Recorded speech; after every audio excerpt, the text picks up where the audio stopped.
check this shit out. So this is a cultivator. It's a 2210 series, John Deere. It's about 45 feet overall length. We have 2 of these. And if you don't know what a cultivator is, they're a plow that you pull behind a tractor several times throughout the season, and you drag it through your dirt or summer fallow, like what you see over there. And you're trying to prep the soil for a seed bed for fall planting. So they're kind of the workhorse of your tillage operation. We use these several times a year, and you know, it's something that you really don't give a second thought to. It's just something that's always there, and you kind of depend on it.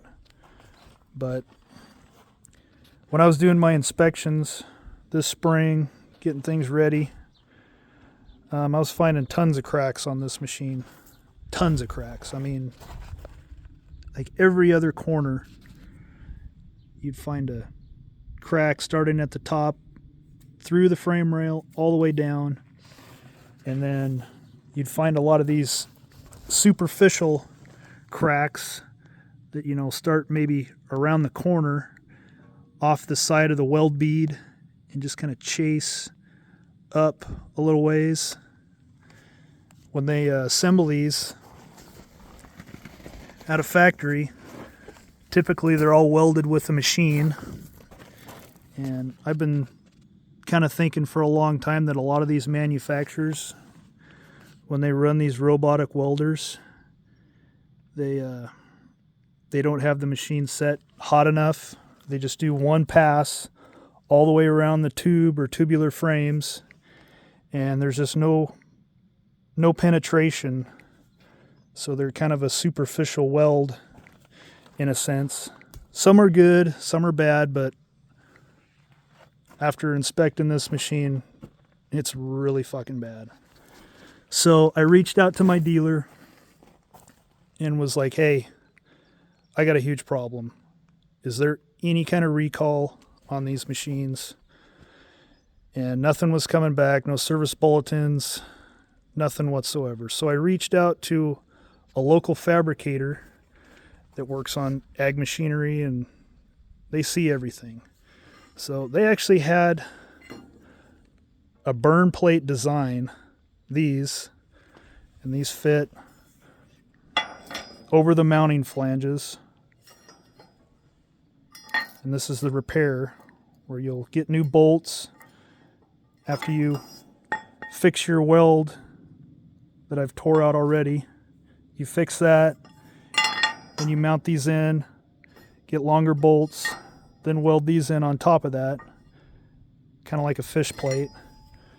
But yeah, they know all about this type of repair, but apparently John Deere doesn't. So, you know, it's just another award-winning design from John Deere, another piece of shit that they won't stand behind. But we've done one of these already. It took about 5 days, start to finish.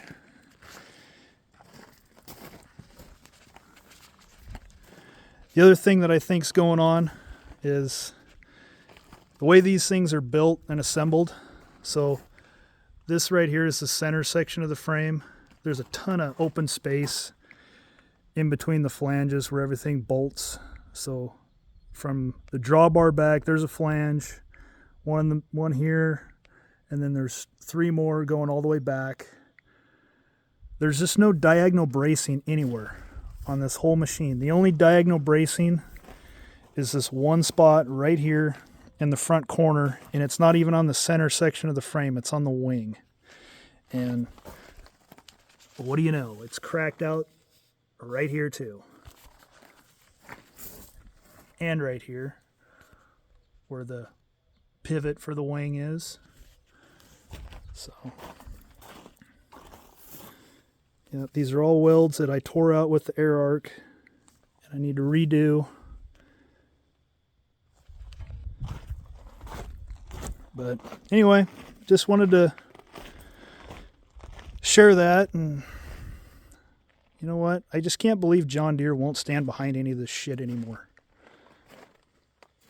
Because you can't tell me that they haven't had other customers complain about this. And I'm not talking about my dealer. This isn't their fault. This is John Deere. I mean, they could say something. They could step up to the plate and say, hey, you know, we made a mistake. We've got some design flaws. But they won't. So I go over here. This is the left-hand wing. This is the one that I've repaired already. So all these gussets I've added.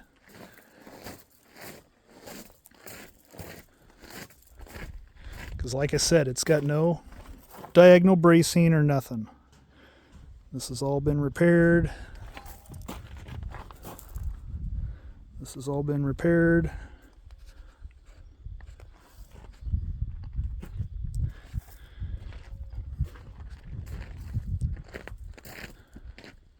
Anyway, John Deere,